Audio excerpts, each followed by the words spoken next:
Good morning.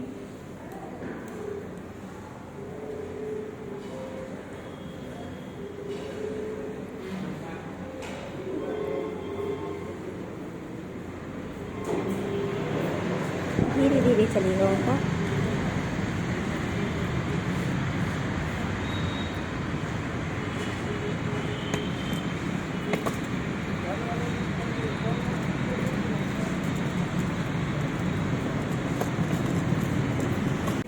Bathroom खा देना ना पहले।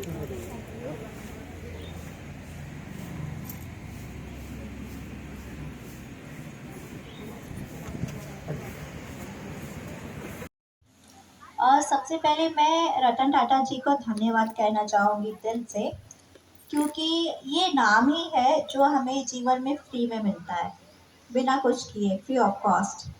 और जब इंसान अपने आप को अपने नाम के अनुसार ढालने लगता है तो ये बहुत बड़ी अचीवमेंट की बात है। जैसे मान लीजिए किसी का नाम अभिजीत रख दिया गया, कोहिनूर रख दिया गया, और उसने उस हिसाब से अपने आप को नहीं ढाला तो वो नाम बेकार है। लेकिन रतन जी के माँ बाप ने जब उनका नाम रतन रखा होगा तो आई थिंक जैसे ही उनके होश संभले होंगे उन्होंने सबसे पहले यही सोचा होगा कि मैं अपने नाम को अपने कर्मों को अपने नाम के अनुरूप ढाल लूँ। और आज उन्हीं के बदौलत टाटा स्टील इतनी तेज़ी से फल फूल रहा है। चाहे वो ट्रांसजेंडर्स को जॉब देना हो, संबल अवार्ड्स ऑर्गेनाइज करना हो, या फिर आज वुमेंस डे पे ये इवेंट ऑर्गेनाइज करना हो। वुमेंस डे पे ये इवेंट तो लगभग हर कंपनी ऑर्गेनाइज करती है, लेकिन सिर्फ अपने स्टाफ के लिए। पूरे समाज को मिला के कोई कुछ करे तब तो बात बने। और थैंक यू। और दूसरा मैं ये कहना चाहूँगी कि क्या ज़रूरत है वुमेंस डे मनाने की। मुझे तो ये लगता है कि महिलाएं जितनी प्रथाओं से, जितने अपराधों से पीड़ित है, बस ये एक दिन इसलिए उन्हें मनाने के लिए दे दिया जाता है कि तुम ये मत सोचो कि तुम किसी से कमतर हो। अगर मान लीजिए आज जैसे 8 मार्च को वुमेंस डे मन रहा था, तो क्या उस दिन महिलाओं का रेप नहीं होगा, दहेज के लिए वो प्रताड़ित नहीं की जाएंगी, घरेलू हिंसा नहीं होगा, या फिर अभी भी जैसे गांव की बात यहाँ चल रही है, अभी भी गांव में भ्रूण हत्याएं होती हैं, वहाँ अभी भी लड़कियों को जन्म देने नहीं दिया जाता है। तो ये क्यों? मतलब कि पुरुष ने सिर्फ हमें गुमराह करने के लिए इस महिला दिवस को बना दिया है। अगर ठीक है, हम लोग भी अब पुरुषों को बराबर का टक्कर देंगे, हमें उन्हें प्रताड़ित करेंगे, मारेंगे, पीटेंगे, आर्थिक रूप से टॉर्चर करेंगे। अगर समानता को स्थापित ही करना है तो आप जेंट्स डे मनाइए, तब पता चलेगा कि हाँ बराबरी का टक्कर है। सिर्फ महिलाओं को गुमराह करने के लिए ये सब किया जा रहा है। सबसे पहले तो कोई लेकर था, तो पहले तो क्या होता था कि जब कोई कुछ बोलता था तो मैं डायरेक्ट लड़ लेती थी। फिर एक टाइम पे क्योंकि सारे टारगेट जो होते थे वो फिजिकल इश्यूज को ही लेकर होते थे, और लोग को ये कहते हुए ज़्यादा सुना था, अरे बेटा होती तो थोड़ा ठीक होता, ऐसे कंडीशन में वो भी लड़की। तो ये चीज़ तो बहुत ज़्यादा फेस करना पड़ा। फिर कहा कि ठीक है, जो नॉर्मल लड़का नहीं कर सकता है वो मैं अब नॉर्मल लड़की होके करके दिखाऊंगी।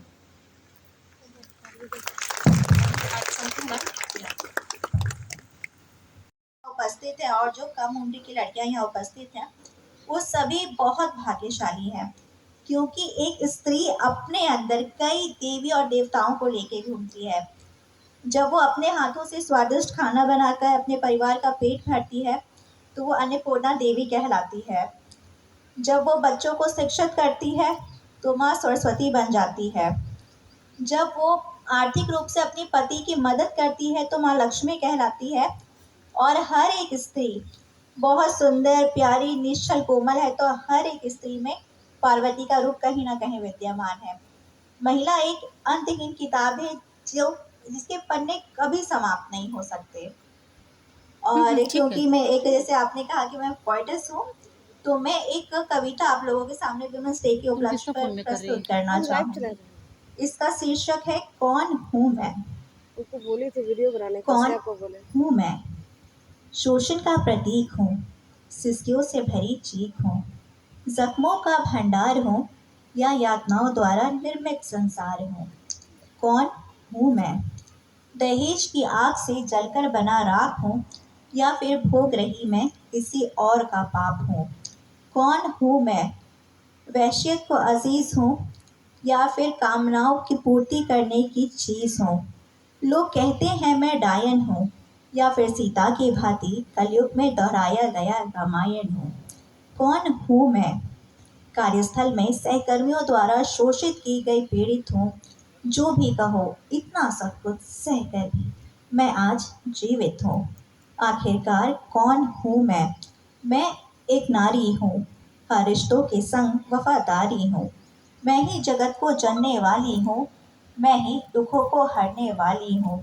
मैं घर की लाज हूँ, भविष्य का निर्माण करने वाला आज हूँ।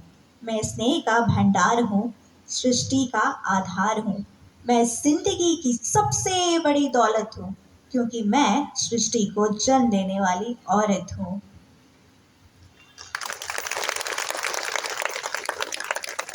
Thank you so much.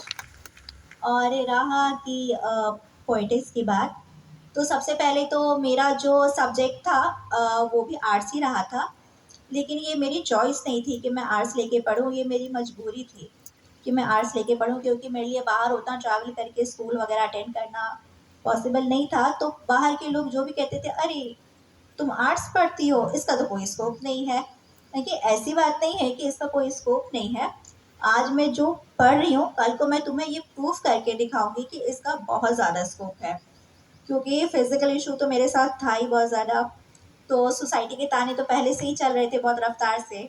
एक नॉर्मल लड़की इतना सहती है, तो सोच के चलिए जो डिफरेंटली एबल लड़की होगी वो कितना सेक्रीफाइस करती होगी। तो ताने सुन सुन के ना दिन भर रोते ही रोते टाइम बीतता था। तो ऐसा लगा कि अब ये जो डिप्रेशन चल रहा है इसकी वजह से तो मैं अपनी मानसिक स्थिति खो बैठूंगी। तो क्यों ना अपने आंसुओं को स्याही बना ली जाए और जो भावनाएं मन में उत्पन्न हो रही है उसे कागजों में उतार दी जाए। तो फोर्थ स्टैंडर्ड से ही लग गई, लेकिन हेलो।